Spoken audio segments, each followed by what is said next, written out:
दिखाने की कोशिश किए और हमें सही मार्ग पर ले गए। मैं सभी महापुरुषों को कोटि कोटि नमन करता हूँ। और यहाँ पे जितने लोग भाई बहन बंधुओं जितने लोग बैठे हैं सभी को मैं जय भीम। और हम अब अपनी बातें आप लोगों को बीच में रख रहा हूं, जिससे कि मेरा उद्देश्य और लक्ष्य है लोगों को सही दिशा में ले जाने का, जो कि हमारा समाज अभी तक डेवलप और क्षेत्र क्यों नहीं जा रहा है। तो उसका कारण कई कारण है, जो कि अभी तक हमारा समाज विकास की ओर जाने से अभी तक वही रुका हुआ है। तो हमारे समाज में जो आज बाबा साहब का संविधान दिवस है, ये हमारे लोग आए आप लोगों के बीच में अपनी अपनी बातें रखे, लेकिन इस गांव के कुछ लोग हैं जो कि आपस में ही टकराव किए हैं। टकराव तो हर गांव में हर लोगों से होता है, लेकिन ऐसे स्थान पे एक होकर के सभी लोगों को आना चाहिए और सबकी बात सुनना चाहिए, ताकि कोई भी बार बार नहीं आता है आपको समझाने के लिए और सही दिशा दिखाने के लिए। तो सभी लोगों को ऐसे स्थितियों में एकजुट होकर के यहाँ सबको आना चाहिए और लोगों का बात सुनना चाहिए। हमारे लोग मार्केट से बाजार से जाकर के मूर्तियां जो खरीद लाते हैं, हमारे लोग जो मार्केट से मूर्तियां खरीद के लाते हैं और उसी मूर्तियां से धन मांगते हैं, उस मूर्तियां से धन मांगते हैं, अपने जीवन में पूरे सुख शांति मांगते हैं। उस मूर्तियां में अपना कमाया हुआ धन जो है बर्बाद करते हैं धूपबत्ती अगरबत्ती दे करके, और उस मूर्तियां से पूरे अपने जिंदगी का सुख शांति मांगते हैं। यदि वो मूर्तियां आपको सुख शांति देती, यदि वो मूर्तियां आपको सुख शांति देती, आपके जीवन में प्रकाश उभरती, तो दुकानदार उसको बेचता ही क्यों? वो दुकानदार बेचता है क्यों? वो नहीं बेचता। और जो मूर्तियां बनाता है, जो मूर्तियां बनाता है, उसका घर उसके परिवार से आप लोग मिले हो कभी? नहीं। जाकर के बनारस में देखिए कि जो मूर्तियां बनाता है, आज भी उसके बच्चे अशिक्षित हैं, पढ़े लिखे नहीं है, भूखे हैं, झोपड़ी में है। यदि वो मूर्तियां सब कुछ देता तो वो बनाने वाला बेचता ही क्यों? वो नहीं देती है मूर्तियां। हमको सदियों से गुमराह करके रखा गया है। वो मूर्तियां हमें कुछ भी नहीं देती है, लेकिन फिर भी हम उसी अंधविश्वास पाखंड के पीछे भाग रहे हैं, अपना पूरे जीवन बर्बाद कर रहे हैं। तो हमारे गरीबी का कई कारण है, एक कारण नहीं है। जो हम डेवलप नहीं कर पा रहे हैं, आज भी वही के वही रुके हैं। तो हम और मेरे सिद्धार्थ प्राण बाहु जो है, हम लोग काफी जिले में नहीं, काफी प्रदेशों में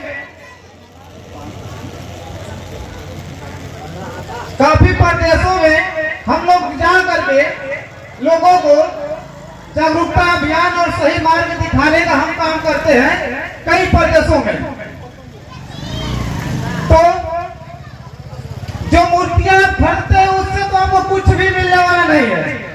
जो भी आप पूजा पाठ करते हैं उससे आपको कुछ भी प्राप्त नहीं होने वाला है, वो आपका हानि ही नुकसान ही पहुंचाती है। मूर्तियां कुछ भी नहीं मिलता है। हमारे समाज में कुछ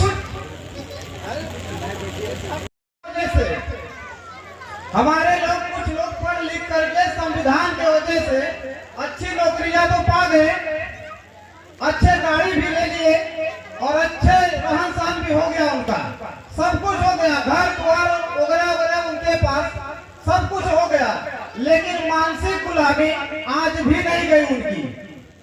उनके पास संविधान की वजह से सब कुछ हो गया, पढ़ लिख करके सब कुछ पा लिए, लेकिन मानसिक गुलामी आज भी वो है। और मानसिक गुलाम के आज भी लोगों को अगल बगल को मानसिक गुलाम को बना रहे हैं। आज भी उनके पास इतनी औकात नहीं है कि किसी गरीब व्यक्ति का 10 रुपया दे करके उसे सहायता कर सके। इनकी इतनी औकात नहीं है कि किसी गरीब व्यक्ति को 10 रुपया देकर मदद कर सकते हैं, या 10 रुपया वो कहीं फेंक सकते हैं, या 10 रुपया उसे आग में जला सकते हैं। लेकिन मैं साफ तौर से कह रहा हूँ कि ब्राह्मणों के कहने पर वो 500 का घी आग में जलाने के लिए तैयार हैं। ये मानसिक गुलाम नहीं है तो क्या है?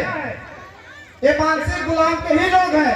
और हमारे समाज में पढ़ लिख करके भी लोग मानसिक गुलाम में आज भी फंसे हैं, और उनका देख कर ही अगल बगल का लोग मानसिक गुलाम में जा रहे हैं।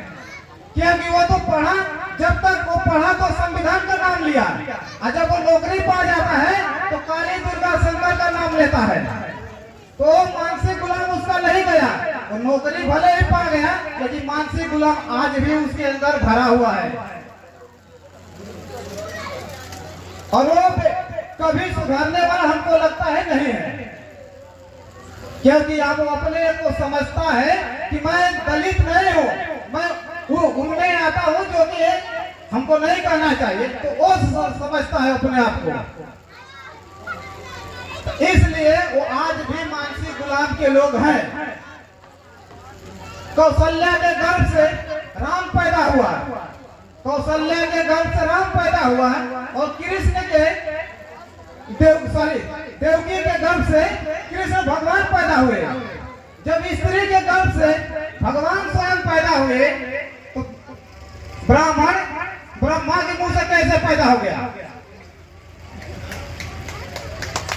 ये हमें सोचने की बात है।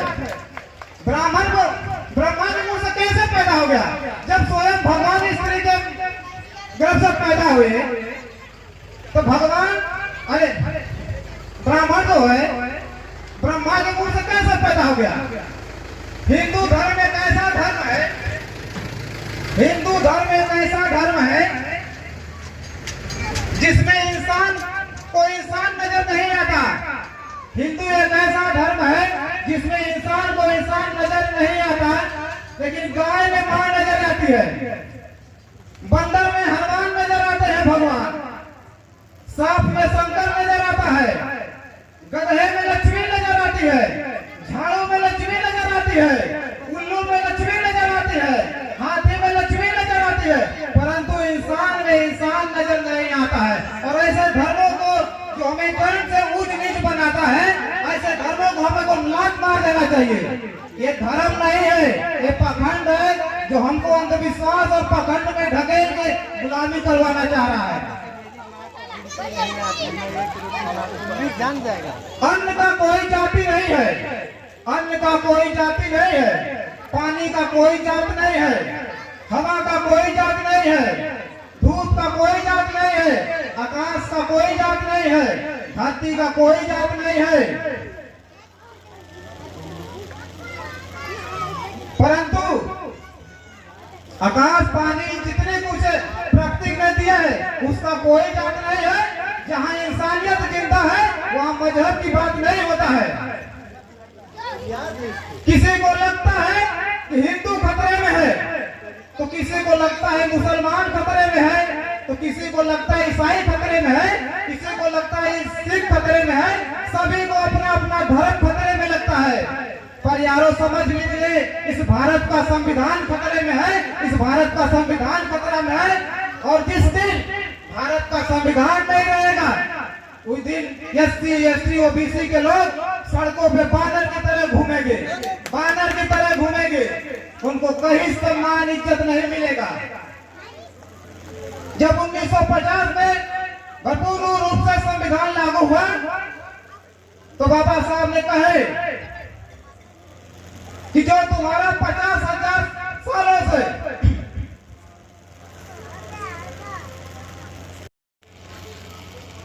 अपने बच्चों को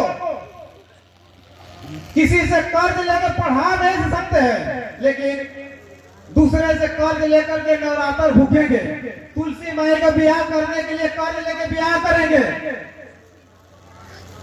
तमाम परायण औरतें जो है व्रत रखेंगे और अपने बच्चों को पढ़ाने के लिए किसी से कर्ज लेकर नहीं पढ़ाएंगे, क्योंकि वो तो गलत उनको समझ में आता है। लेकिन समझ लीजिए कि हमारा सिर्फ एक मार्ग है विकास का, सिर्फ एक मार्ग, वो है एजुकेशन। सिर्फ एजुकेशन से आपका विकास होने वाला है। एजुकेशन ऐसी शक्तियां हैं, ऐसी शक्तियां हैं, ये तीनों लोग आपको मिल जाता है। और चौथे लोगों को पता है कि चौथे किसी हमको मरना ही है। एजुकेशन से आप लोगों को मूर्ख बना सकते हैं, एजुकेशन से नौकरियां पा सकते हैं, एजुकेशन से सब कुछ कर सकते हैं। तो चौथा आपको मरना ही है ना आपको। हमारे पास सिर्फ एजुकेशन है जिससे हम किसी भी क्षेत्र में डेवलप कर सकते हैं, किसी भी। अन्यथा कहीं भी पूजा पाठ कर लो, नवरात्र भोग लो, खस्सी चढ़ा लो, भेड़ा चढ़ा लो, लाख भी पूजा पाठ कर लो, कुछ भी बदलने वाला आप नहीं है। और जब तक अपना दिशा नहीं आप बदलेंगे, दशा आपका नहीं बदलने वाला है।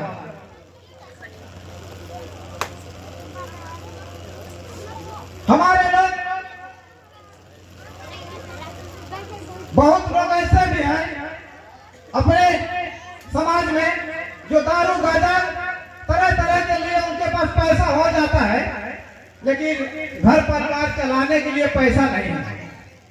तो यदि हमको विकास करना है, सही मार्ग पे जाना है, अपने बच्चों को, यदि हमारा तो बीत गए, अपने बच्चों की भविष्य बनाना है, तो हमको ये पूजा पाठ छोड़ करके जो पैसा मैं अगरबत्ती धूपबत्ती दशांग कपूर में नवरात्र में मैं खर्च करता हूँ, वो पैसे रोक करके अपने बच्चों को पढ़ाई में लगाना है। तभी जाकर हमारी गरीबी मिटेगी। अन्यथा हम जहाँ हैं वही आज भी रह जाएगा और कल भी रहेंगे। शेर बना के रख दिया जाता है तो उस शेर पर आप जाकर बैठ जाते हैं। डर नहीं लगता है जो काटेगा, डर नहीं लगता है कि वो हमको काट लेगा। लेकिन वो सिर्फ पत्थरे का जब आपके पास सीमेंट बालू का काली दुर्गा शीतला भवानी बना के रख दिया जाता है, तो आप डरते हो, अपना कमाया हुआ धन ले जाके वहां नवरक्षा करते हो, गिराते हो, उनको चढ़ाते हो। उसका फायदा कौन उठाता है? और जो बड़े बड़े लोग मठ खोलकर बैठे हैं, हम भी ठीक करते हैं पूरे चैलेंज के साथ। मैं गलत नहीं, सही बोल रहा हूँ। मैं भी आपका पूरे दुख दलितर जो भी हमारे समाज में भूत प्रेत में लोग फंसे हैं, मैं निःशुल्क सेवा करता हूँ, उनको वैज्ञानिक तरह से मैं उनको ठीक करता हूँ और 7 दिन के अंदर मैं ठीक करता हूँ उसे। हम भी ठीक करते हैं, लेकिन सही मार्ग दिखाते हुए। आज कलयुग आ गया है, बहुत कलयुग। लोगों का कहना है कि ये कलयुग चल रहा है। ये कलयुग नहीं है, चमचा युग है। ये कलयुग नहीं है, चमचा युग है। जो चपलासी करता है वही आपके लिए प्यारा होता है। और कभी न कलयुग आया, न द्वापर आया, न त्रेता आया, न कुछ नहीं आया। आज भी सूरज पूरब से उग रहा है, हवा ऑक्सीजन वही है, आज भी हमको मिल रहा है, अन्न वही आज भी खा रहे हैं, सब कुछ आज वही चीज हमको मिल रहा है। तो कलयुग और द्वापर और त्रेता ये कहां से आ गया? सब कुछ तो वही है ना। ये कलयुग द्वापर त्रेता नहीं आया, ये कलयुग द्वापर त्रेता हमारे लिए बनाया गया। जब हमको पढ़ने लिखने का आदेश नहीं था, किसी काम का हम नहीं था, हमारा कहीं सम्मान इज्जत नहीं होता था, तो उस समय युग बहुत अच्छा था, उस समय युग बहुत अच्छा था। और जब थोड़ा सा हमने डेवलप किया संविधान की वजह से, युग थोड़ा बदल गया। थोड़ा और मैंने डेवलप किया तो फिर युग बदल गया। जब आज हमारे लोग बहुजन समाज के लोग पढ़ लिख करके अति अच्छा से अच्छा डेवलप किए, तो कलयुग आ गया। हमारे डेवलप की वजह से कलयुग आ गया।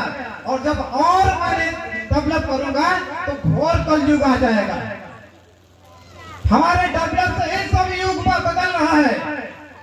युग कोई नहीं आया, सब कुछ वही है। संविधान की वजह से पढ़ लिख करके मैं आगे बढ़ा हूं, इसलिए युग भी बदल गया। तो हमें इस बात को समझना चाहिए कि हमें गुमराह किया जाता है। जो आज बड़े बड़े मठ खोल कर लोग बैठे हैं, कुटिया बनाकर बैठे हैं। मैं घर से निकलता हूँ और जाता हूँ, मड़ई का गोठा लगा कर आता हूँ। 16 बार मेरे यहाँ आओ तो तुम्हारा कल्याण हो जाएगा। 16 बार गए तो 50-50 रुपया दिए उनको। ये किसका विकास हो रहा है? आपका। वही लोग जो हमको बंदी बनाए थे, हमको कहीं सम्मान नहीं देते थे, गुलाम बनाए थे, वही लोग जब जान गए कि ये भी आज पढ़ लिख करके हमारे बराबरी में आ गया, तो उनको कोई रास्ता नहीं मिला हमको बेवकूफ बनाने के लिए।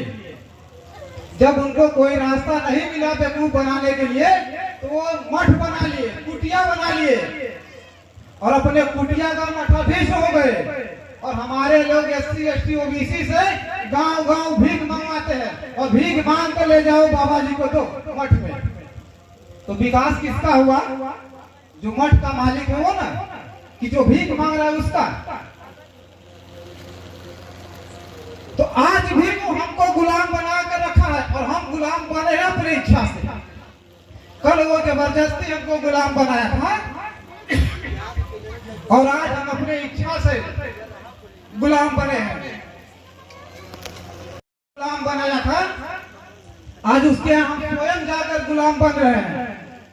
इस चीज को हमको समझना चाहिए, ध्यान देना चाहिए और हमारा फोकस अपने बच्चों पर जाना चाहिए।